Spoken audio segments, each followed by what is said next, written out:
Hey, welcome back. This is Mort on Monday. We're on episode 5. Today we're going to do something a little different. It's called Taste Like Memories. So, in my episode of Taste Like Memories, this episode we're going to make stuffed hot dogs. So, Taste Like Memories, I'm going to tell you a little backstory of where that came from. I was at an event one day and there was a discussion was brought up about this particular person loved his grandparents, his grandmother's mashed potatoes. And he found out later on, he told us that basically what he found out was this instant boxed mashed potatoes. And then somebody else chimed up and said, "You like boxed mashed potatoes over real mashed potatoes?" And the conversation went back and forth. And one of the other guys had made a comment and he said, "Do you know why you like it? It's because it tastes like memories." So tastes like memories can be whatever it can be to all of us. Whatever, maybe it takes you back to a particular time in your life, whether it's with your family, sitting down to eat a meal, whether it's hanging out with grandma, or maybe it's a particular place that you went that connects you to that memory. So this is my Taste Like Memories is going to be stuffed hot dogs. So stuffed hot dogs is something that my mother made when we were kids. It's a simple recipe. There's really not much to it. So let's get started, and I'm going to show you the ingredients and the process that we do for making some stuffed hot dogs. And I'm going to actually make two different kinds. I'm going to make what the traditional, what mom would make, and then I'm going to kick it up a notch. So let's get into this and let's get started. First ingredient is hot dogs.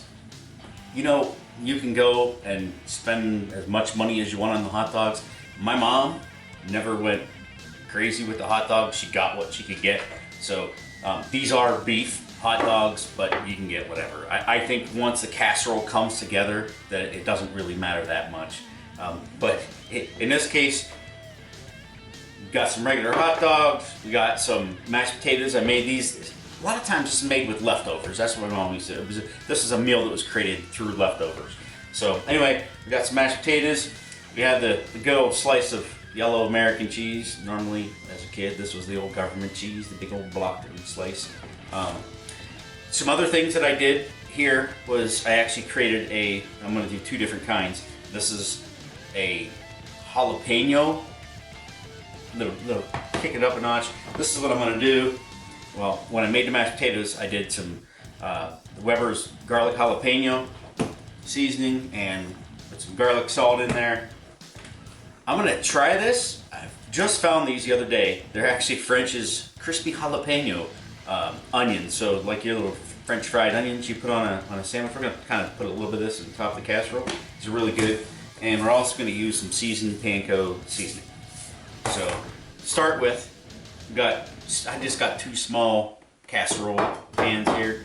We're gonna take the hot dogs and basically I'm gonna cut down the middle of the hot dog, not all the way through. So this is what we're doing. Basically, I want to make these hot dogs so I can lay them flat, and I'm going to layer the inside of my dish with the hot dogs. So let's get this. Let me get this situated here. We'll get all these lined up, and we'll go with the next step. All right. So basically, you're going to take your hot dogs. You're going to lay them out, put them in the casserole dish. I just lay them so they face upwards. And we'll fill these in with the mashed potatoes. I actually did one ahead of time. This is the regular. This is going to be the jalapeno. This is the regular one. So I got probably about maybe a 1/4 of an inch to a 1/2 inch mashed potatoes on the top of that. And then from here, I'm going to take my cheese, and we're just going to line the top of this with some cheese. And once you get the cheese done here, so. Nice little slice of cheese. I'm going to take my panko breadcrumbs and we're just going to sprinkle a little bit on top. And I'm going to go ahead, I'll make up this other one, and we're going to throw these today. Traditionally, again, these would be done in the oven. I'm going to throw them on the Pit Boss as something a little different. Maybe a little smoky cheese action on the top here.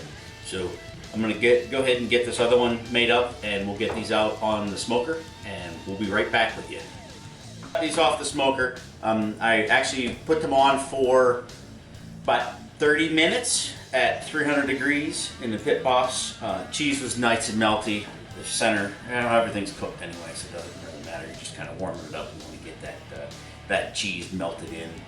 But this is what we got. I'm going to go ahead and scoop a piece out and have you take a look at it. This is the one I did that had the jalapeno mashed potatoes, right, with the seasoning, and it also had the crispy chips, the jalapeno chips. But this is kind of what you end up with, and it kind of sags down a little bit, but doesn't argue with the taste on this. And let's go ahead and let me grab a fork real quick and we'll take a sample. And the cooler it is, the easier that you can probably, as you're cutting it, so it doesn't all sag down apart. But cut down through there. We got our potatoes, hot dogs, and cheese.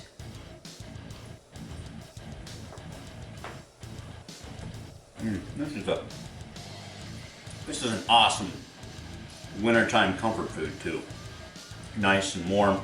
And the hot dog's really weird because I think hot dogs definitely can take on different tastes depending on how you cook them. You know, some people prefer them other ways than, you know, one way or than the other. But if you get a boiled hot dog versus a grilled hot dog versus a hot dog in a casserole, they're all kind of a little different.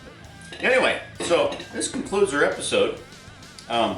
Hey, if you guys have some ideas for Taste Like Memories, throw them in the link below. I'm kind of curious what other people have had during their time that, you know, if you sit and think about it, you can kind of visualize the different meals that mean something to you. But throw them in the comments. Hey, maybe we'll get a chance to learn something new or try something new off of, you know, something that you guys have. So please put some comments below. Remember to like, subscribe, and the little bell down below. Ring that bell. You'll get the notifications when my new videos come out. So until next time, peace out, guys.